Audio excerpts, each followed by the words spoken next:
ओम श्री गणेशाय में ऊर्जाओं का खेल में आप सबका स्वागत है। नमस्कार। आज मैंने अपने इष्ट देव गणपति जी की कृपा से दुर्बा घास का रहस्यमयी बात शीर्षक वीडियो बना चुका हूं। आप लोग इसका भरपूर लाभ उठावें, ध्यानपूर्वक वीडियो को अंत तक देखें, सुने, याद कर लें और यह ज्ञान पीढ़ी दर पीढ़ी चलता रहे, इस इरादे से विद्या का लोप न हो, इसलिए बनाया गया है। चलिए अभी मैं इसके रहस्यमय गुणों पर भी चर्चा कर लेते हैं। दुर्बा घास के भौतिक क्या लाभ हैं, आध्यात्मिक लाभ क्या है, आर्थिक और शारीरिक लाभ क्या है। ऐसे तो यूट्यूब पर वीडियो पर बहुत से दुर्बा घास के बारे में लोग बताए हुए हैं और गूगल पर भी हैं, आयुर्वेदिक ग्रंथों में भी हैं।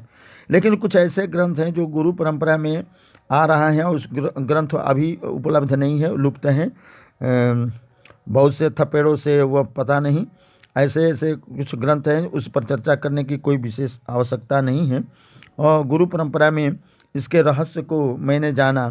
इस रहस्य को 2-3 वीडियो में ही समाप्त कर लूँगा। एक वीडियो बैलेंस में ही बनाना है, इसलिए कुछ बात इसमें बता दे रहा हूँ और इसको अंत तक देखिएगा, अंत तक ही इसका रहस्य उद्घाटन होगा। अब मैं दुर्बा घास के संस्कृत नाम इसका क्या क्या है, क्योंकि ग्रंथों से ही आया गया है और इसकी उत्पत्ति जो है समुद्र मंथन के समय में हुआ था। विष्णु अपने रोमों को, कोई भी चीज़ को, कलश को या कोई भी वस्तु को लिंगे पृथ्वी पर नहीं रखा जाता है जो अशुभ वाला कार्य हो। तो अमृत के घड़ा को पृथ्वी पर रखना था, तो विष्णु ने अपने रोम को झटक करके, नोच करके और ज़मीन पर रख दिया और उसी पर अपने इस अमृत के घड़ा को रखा था। तो वहाँ पर हरी दुर्बा के रूप में वो परिणित हो गई, ये रोम जो है। तो कुशा जैसे वो पवित्र होता है, जैसे कुशा भी भगवान विष्णु के रोम से उनकी उत्पत्ति हुई, उसी तरह से दुर्बा भी। इसलिए कुशा के बदले में दुर्बा का भी प्रयोग किया जाता है। अब इस संस्कृत में इसका क्या नाम है? हिंदी में तो दुर्बा घास कहा जाता है, संस्कृत में कुछ नामों को मैं बता देता हूँ जो नाम और से उसके गुण को पहचाना जा सकता है। सतपर्वा, अनंता, संभवी, श्यामा, अमृता।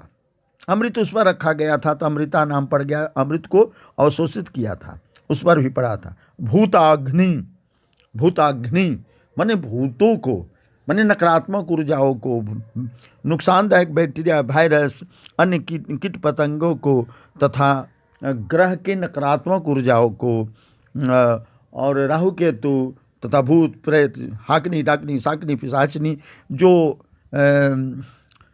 आत्माएं जो हैं, जो बंधन में पड़ करके, मुंह ग्रंथि में हो करके न पितृलोक जाती हैं और न ईश्वर के पास जाती हैं, न जन्म ही लेती हैं, वो कुछ दंडवश रहती हैं और हवाओं में तैरती हैं और लोगों, जानवरों को नुकसान पहुंचाती हैं।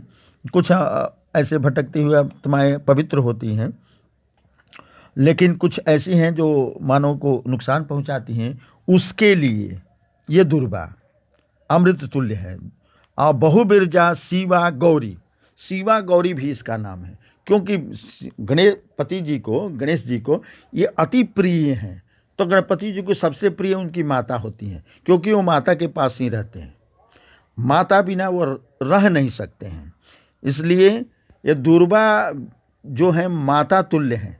आप समझिए कि पार्वती तुल्य है, इसलिए इस दुर्बा का गौरी नाम रखा गया है, शिवा रखा गया है, सुभगा रखा गया है, शांता, सहस्त्र बिरजा, भार्गवी रखा गया है। बहुबिरजा पुरुषार्थ शक्ति भी प्रदान करता है, बहुत बिरजों को उत्पन्न करता है, बिरजवान बनाता है ये दुर्बा घास। तो इसलिए ये नाम से आप परिचित हो गए। अब इसमें है क्या, इसके बारे में मैं बता देता हूँ। एंटी इन्फ्लेमेटरी, एंटीसेप्टिक, ये दुर्बा में एक गुण होता है। दुर्बा के अंदर फाइबर होता है, प्रोटीन होता है, कैल्शियम होता है, कार्बोहाइड्रेट होता है और आयरन मिलता है, मैग्नीशियम मिलता है, फास्फोरस मिलता है, प्रोटीन और फैट, मिनरल होता है, potassium, sodium, zinc, copper, manganese और vitamin B6, vitamin C, vitamin A। बताइए, एक दुर्बा में इतने चीज़ मिले तो अमृत तुल्य भोजन हो ही गया हो। ये पूर्ण है अपने आप में दुर्बा।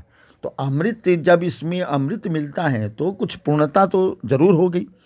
और इसमें इसका रहस्य है, भौतिक रहस्य, आध्यात्मिक रहस्य, आर्थिक और सामाजिक रहस्य, शारीरिक रहस्य, औषधि से संबंधित रहस्य। इन रहस्यों को थोड़ा मैं बता देता हूँ और आगे मैं बताऊँगा, अगले वीडियो में भी जो बच जाएगा बताऊँगा, लेकिन ये सीरियल को आप देखते रहिएगा।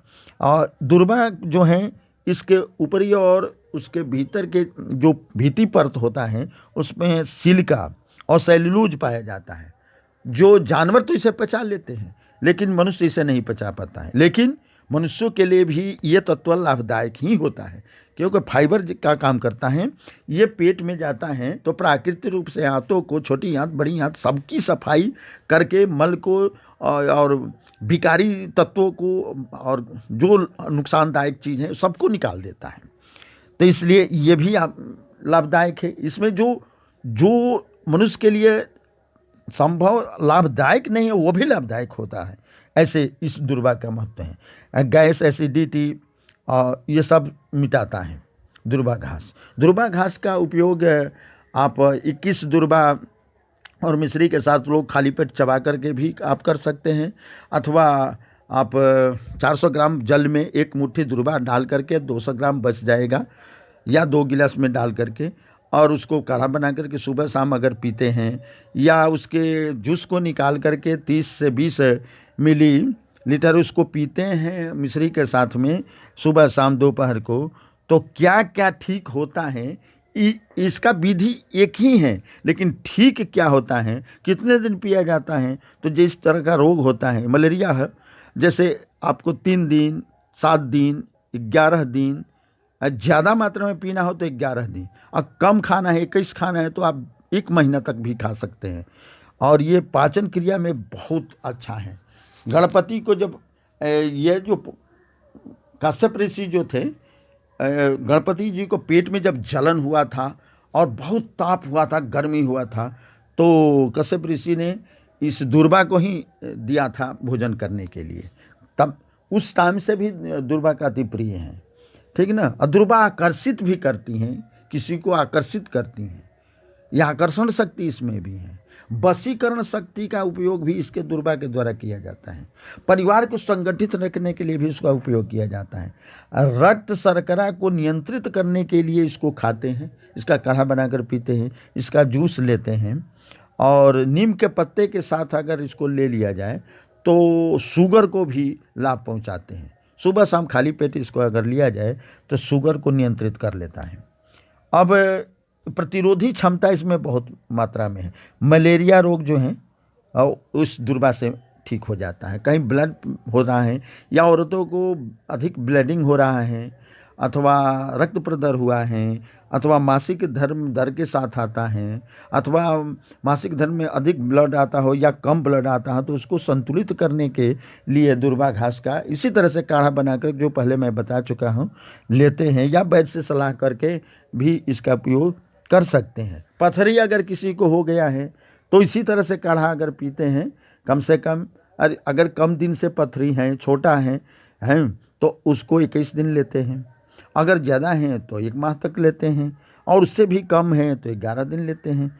लेकिन ये लाभ बहुत पहुंचाता है, ये चमत्कारपूर्ण इसको देखा गया है। पेशाब में जलन हो, पेशाब में ब्लड आता हो, तो इसको मिश्री के साथ में पीस करके आधा कप इसका जूस लेते हैं, अथवा काढ़ा बनाकर पीते हैं। जैसे आप इसका प्रयोग करें, किसी तरह का नुकसान नहीं है। मृगी रोग में भी इसको चंदन, श्वेत चंदन के साथ में लेते हैं, 30 मिलीलीटर जल में मिला करके पीस करके इसका जूस और उसको पान करते हैं सुबह शाम दोपहर को। सूजन है, सूजन को भी मिटाता है, काढ़ा इसका पीते हैं, या कच्चा इसका रस ले, अथवा इसको जल में मिला करके ले, या काढ़ा बना करके ले। काढ़ा बनाने के लिए मैंने पहले बता चुका हूँ। अब इसमें कहा जाता है कि दुर्वा घास जो है वह इतना इसमें पावर है कि लोहे को भी गला देती है। ये बात कारक है, थोड़ा बात कारक है। तो अगर बात पहले से आपके शरीर में है तो इसका उपयोग थोड़ा कम करना पड़ता है।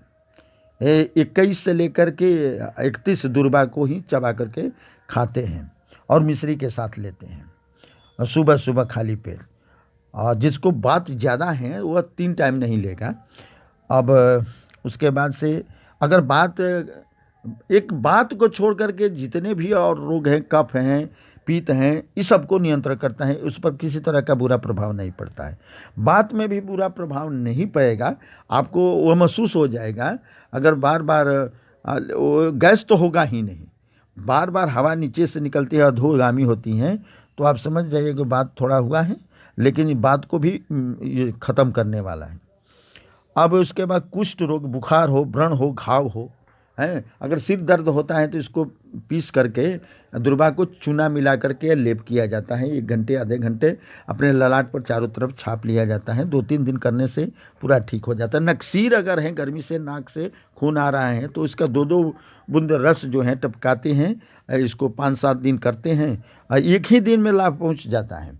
इसलिए दुर्वा घास बहुत महत्वपूर्ण है। अब मैं इसके एक और रहस्यमय बात को बता देता हूँ।